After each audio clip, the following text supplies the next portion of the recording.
This is a sleepy little town in the winter. I love Hood Sport. I mean, there's 400 year-round residents, but Sunday? On a Sunday, they have all these quaint little boutiques. Wineries, distilleries, breweries. And speaking of distilleries, my favorite, Hardware Distilling. And it's not a hardware store either. Used to be. At one point, yes. Hey guys, welcome. Thank you. Great seeing you again. Yeah, man. you bet. Welcome to the hardware store that's been converted to something better. Let's see what you got. Yeah, you bet. Come on back. Well, this is a classic cognac still. Yeah. This alembic. So we have the big alembic and the little alembic. So big sister and a little sister. These are made in Spain. It's kind of where the alembic came into Europe when the Moors took the Iberian Peninsula. It's hot, by the way. That's what I was checking. Yeah. So we're running out a tail run now in this. Yesterday we did the main run of the whiskey. This is the second run. This is spirit run of the whiskey. So we cut off the heads, and then we kept the hearts, and we're now into the tails. So let's let our viewers know what a heart is. Okay. So in Russia they call it the golden circle. It's the center of the distillation run when the flavors are most pure and smooth, yes? Correct.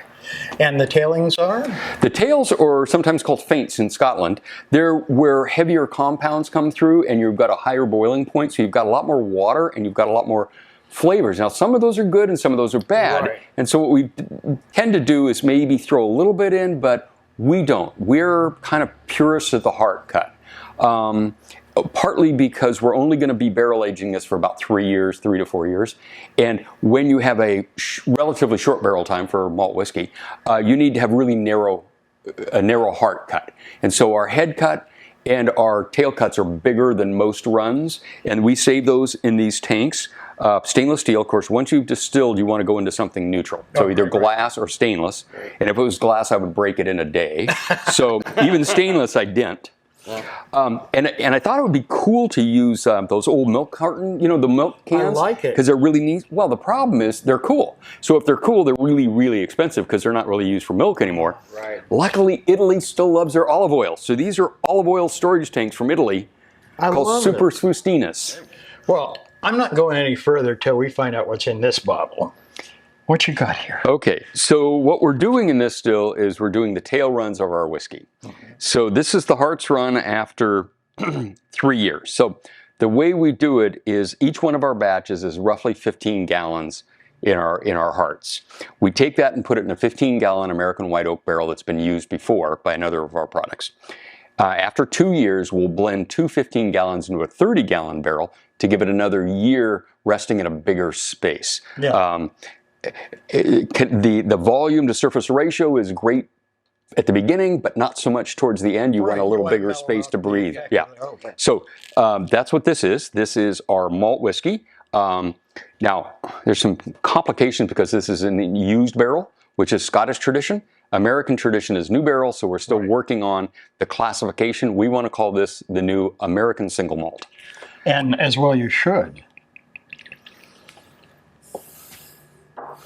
So 100% barley, about 90% of it's Washington-grown barley. We do use a little bit of our French and a German malt. German? Yeah. Well, I guess that makes sense. As much beer as they make. Oh my goodness. That is beautiful. And it's still dancing in my mouth. Long finish already.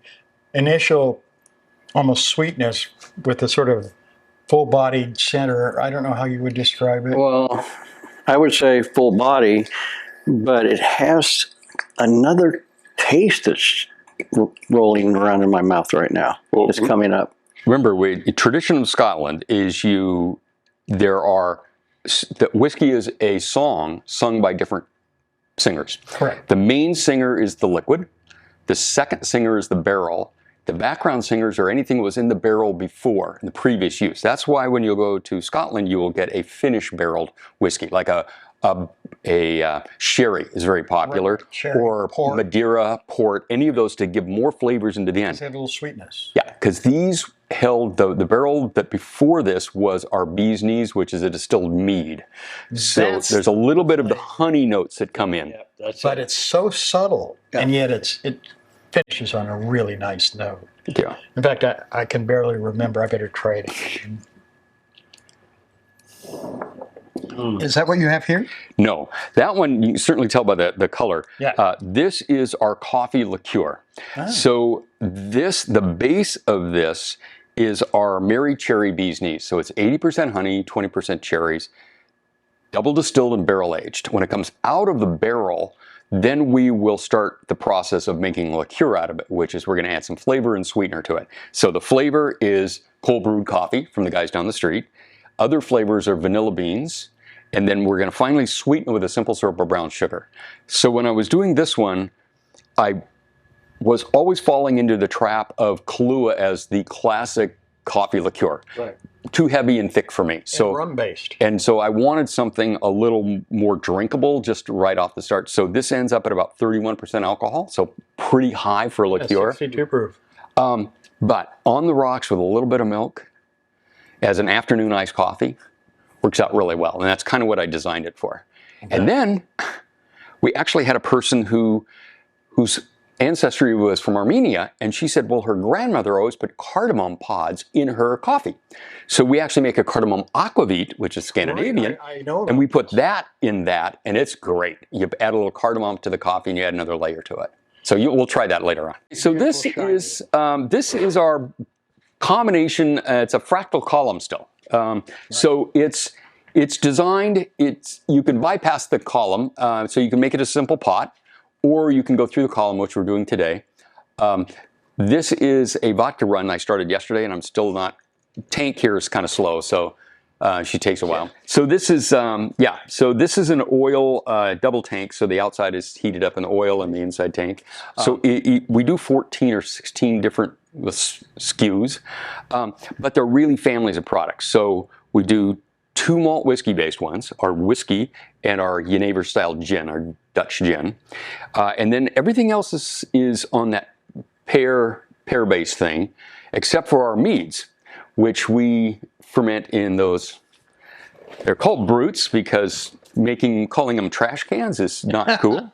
And then once it's fermented, then we'll double distill it and barrel age it. So these are kind of basically all the different things we do, which shows you how nutty. You're a busy man.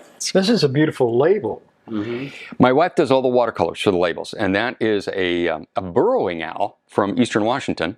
And in Europe, they're called small owls or little owls. And they're a small ground owl that lives in eastern Washington. Nice.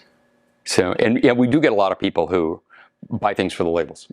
It's like, wow, this is so cute. In the wine business, 60% of the people buy wine by labels. Yep. You mean my tape with black felt tip wouldn't work? For me, it would. What have we got here? So we talked about our whiskey that we're doing right now. And malt whiskey, Scottish style whiskey, is barley, 100% barley. The other thing around that we always consume is beer, which is barley. Yep. And I said that most of our barley was grown in the state of Washington. Yep. Most of the barley that's grown in Washington and malted here is malted for beer. I mean, that's primarily its use, right? So my son has a brewery a couple buildings down, and in their process of making beer, they have lots of sort of remnants of beer that is good, but it's got other stuff in it, you know, some heavies and stuff like that, some cloudy and things like that. So that all has to get disposed of, and a typical brewer just dumps it down the drain.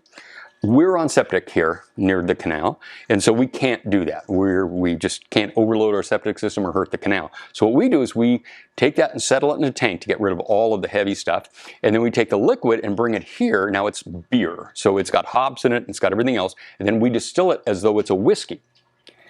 And it's I had never heard of this already. It's not officially a whiskey because hops is a flower, and whiskey's from grain, and you can't have a flower in the grain. So we're calling it beer schnapps. A little confusing, but we do a lot of confusing stuff here. It's schnapps in the European sense of schnapps, not in the American sense of schnapps. Okay. Americans tend to think of schnapps as really sweet, sticky Right, things. right. European schnapps are more botanical. So this is our beer schnapps. And this, That's such a beautiful. yeah, this is the hop label. flower. And my wife does all the watercolors. And she also teaches watercolor here in the canal and has a Probably in the watercolor winter when you're group. not so busy, huh? She actually has been doing it one day a week. I've had to run the store by myself so she can go and paint. But yeah, so this is our beer schnapps. It's a lot like a whiskey, but not quite.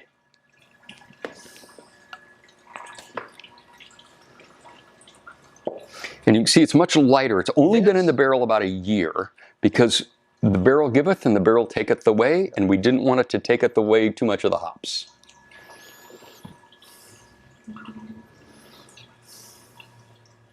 That is delicious.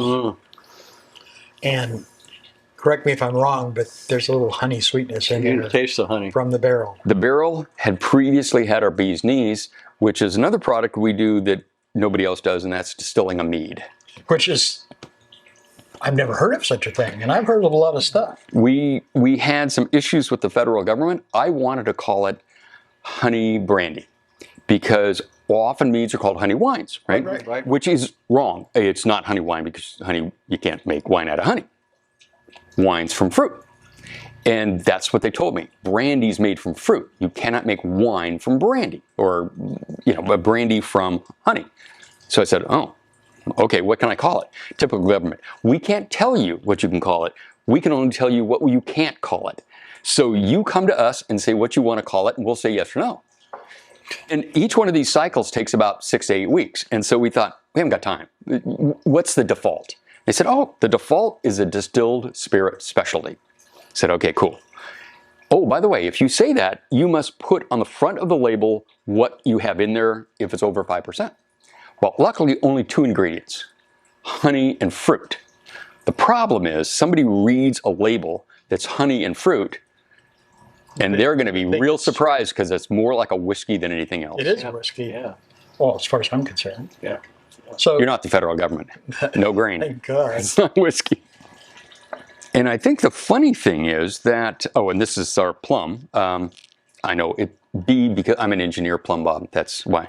Oh, I think that's funny. I like it. And these plums were grown in the highlands of Renton.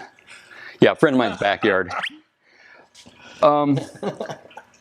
What's surprising to me is I think there's less honey flavor in this than there is in the whiskey. I think the barrel took it and then it gave it to the whiskey, but didn't give it back to the actual product. A very delicate nose.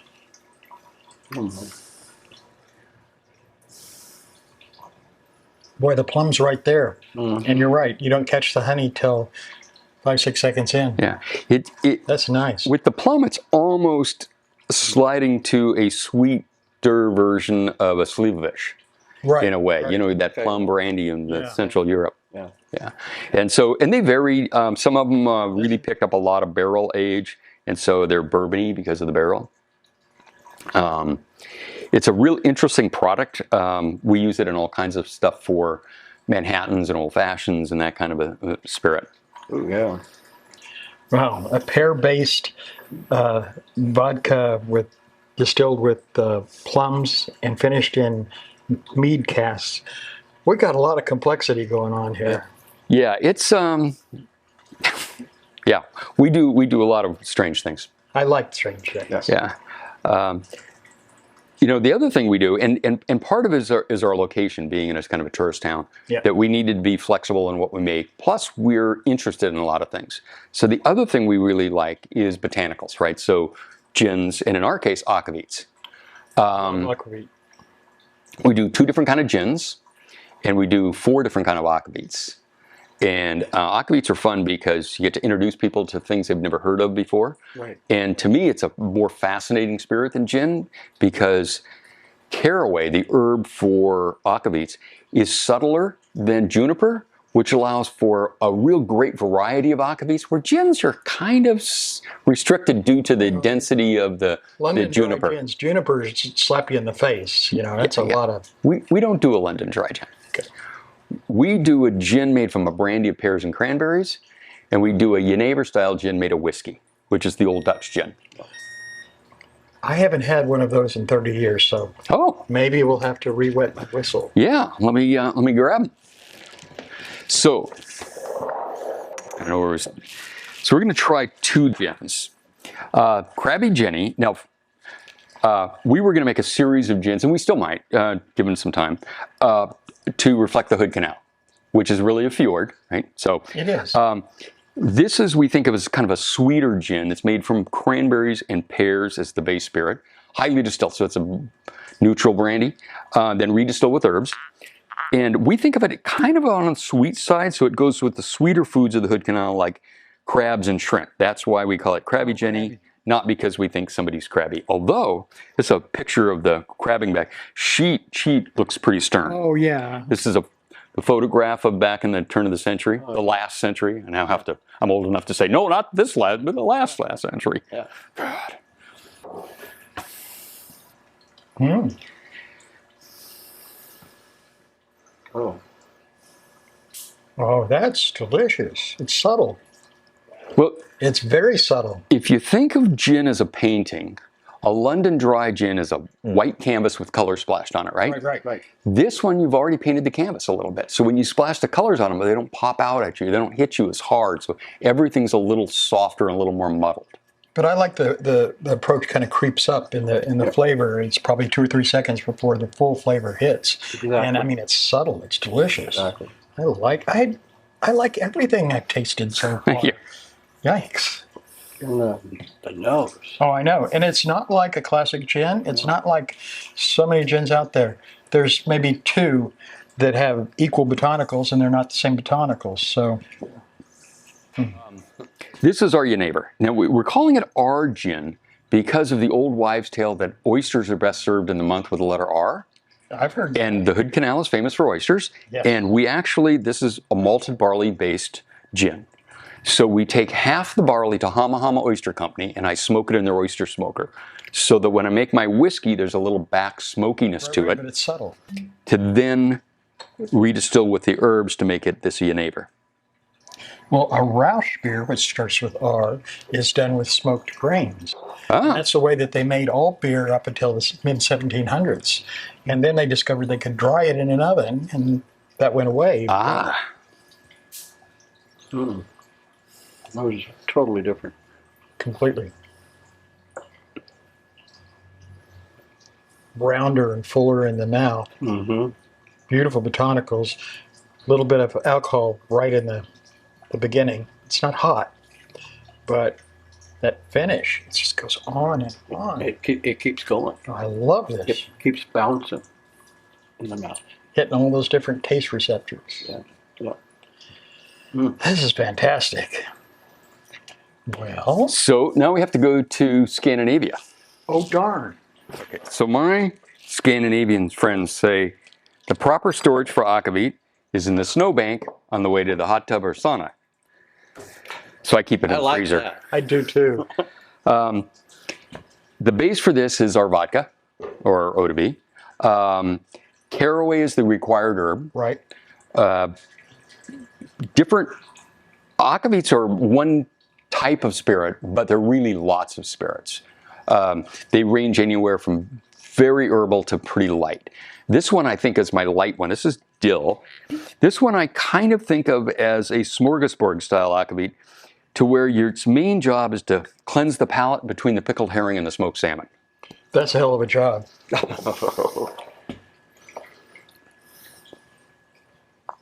So bright and clean. Almost like a licorice nose. With the caraway is always going to have that little bit of licorice note to it, yeah. And since caraway is the required herb, you're always going to have that in the background. I've only tasted probably 5 or 6 different aquavits in my life. Lind was my favorite until now.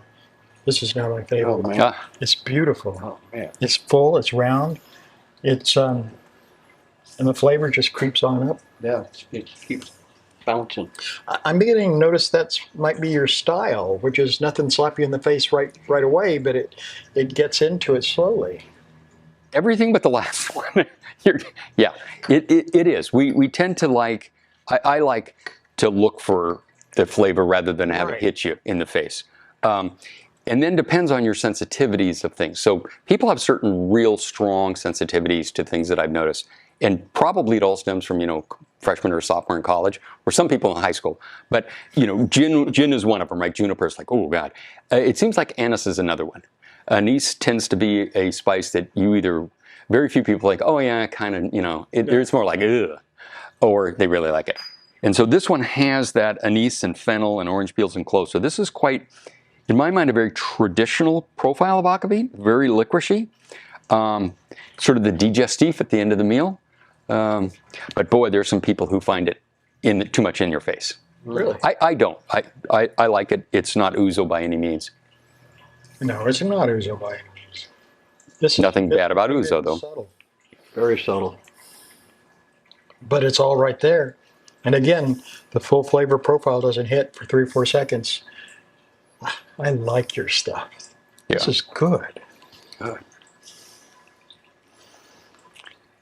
And this is not the in your face one you said. The flavors come out beginning, but they bounce. Yeah, and they come back and meld together into this big round hole of awesomeness. Yeah. So this one is Sommarskvald. What's that mean? Summer evening. No, it's too easy. So our friends at Skål, which is a Ballard beer hall, Viking beer hall, needed a more citrus-forward akavit, so we worked with them came up with this, and they came up with the name because they can speak Swedish, and it's like, yeah, thanks, because I know I mispronounce it. I have a lot of Norwegians that shop in Paulsbo. A lot of Norwegians. Yeah, and so it's hard to see in that because of a little frost, but this is the only one that has a bit of color to it because we use the same technique that they use for absinthe on this one, which is after you distill, you then infuse. Right. Mm-hmm. And with absinthe, they're infusing the petite and the wormwood, right? And which gives you the thujon. So in this one, what we're going to do is we're going to infuse with lemon rind, but during distillation, we're using lemon verbena. So it's got this lemony without being sweet, so it's not a limoncello or anything. The it's just so the lemon verbena comes through 2 seconds in. Mm-hmm. But at first you taste this mellow lemon, and then you get a little bit of herbal. This is beautiful. Yeah. Boy, I want a bottle of everything. To go? To go. Delicious. So my wife does all the botanicals. She's the baker in the family, and bakers have a whole different mentality than a cook does. I'm the cook and she's the baker. So bakers have faith. They know what they've done, they measured it, put it in an oven and walk away. A cook could not walk away. No. So you need that to be able to make stuff. So she loves cardamom cookies. It's part of her Scandinavian heritage, I think. Anyway, that's a warning, by the way. I find cardamom to be a fascinating spice. It's huge in Indian food. It's chai tea. It's baked goods in Scandinavia at Christmas time. I mean, all the way from the breads, the cookies, the rolls, the whole 9 yards. I mean, you go to Larson's and walk in there in the fall and you just get buried by cardamom. So that's the one that hits you in the face. Oh, yeah. Smell it.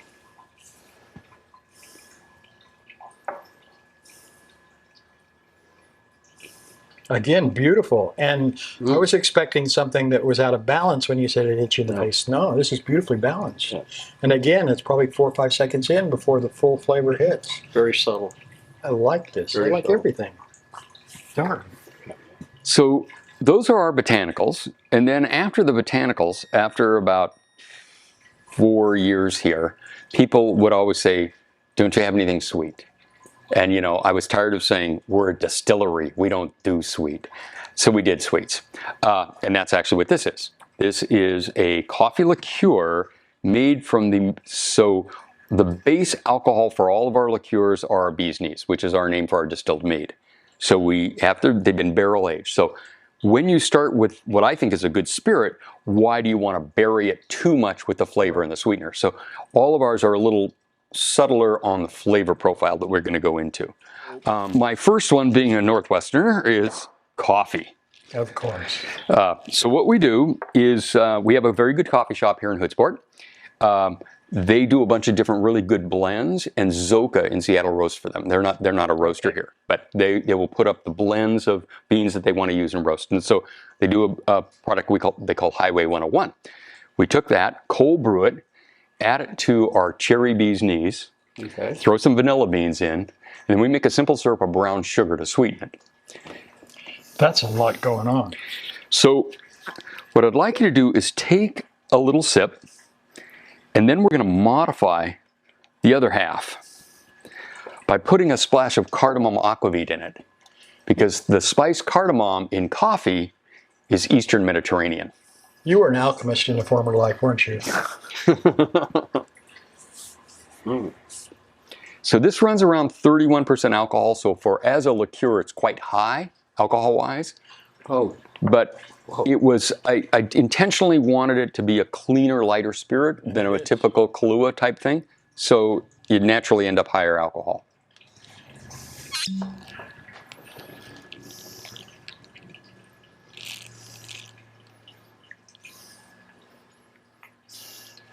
And the use of a pipette really gives authenticity, doesn't you think? Yeah, it makes it look like I know what I'm doing. I was impressed.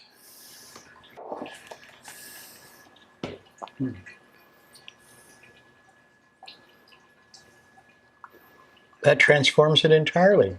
A few drops. Yep, And I like this better, actually. I do too. That's why, I mean, I don't mix it because some people don't, but, excuse me, I almost mix them. And I put that on the rocks with a little bit of half and half, and that's my afternoon iced coffee. yeah. I can taste that right Or Jeff's breakfast coffee. now. Yeah, my breakfast coffee. Well, this is awesome. Let's see what else you have for sale. Yeah.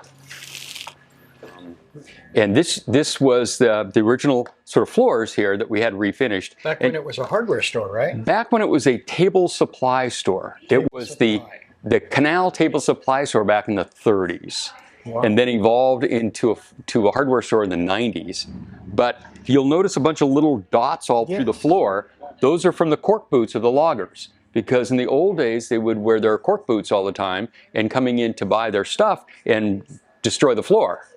Oh, that's funny. And so that's why if you go to any logging community in an old bar, you'll see a sign that says no cork boots allowed. So yeah, so this is our Looks like a few medals up there on the wall. we do. We have, we don't enter a lot of them. And actually the most, I guess, prestigious ones we've won don't even give us medals. They're the London International Wine and Spirits Competition. We've gotten everybody knows about those. a couple of, we've got 4 silvers from them. And with the red ones are the Honey Council. We use a lot of honey in our products. And we're trying to promote it because a lot of beekeepers make their money because of the pollination, but they make their kind of spending money from selling honey. Right. And so we want to encourage people to buy honey. And we use a lot of honey. I bet. All right. Well, thank you so much for. All right. Thanks for stopping by. This was really great. Thanks for coming by. You're a great education you gave us today. Yeah. A great education. Playing around. Well, we enjoyed it. Come back to Hoodsport anytime. We will.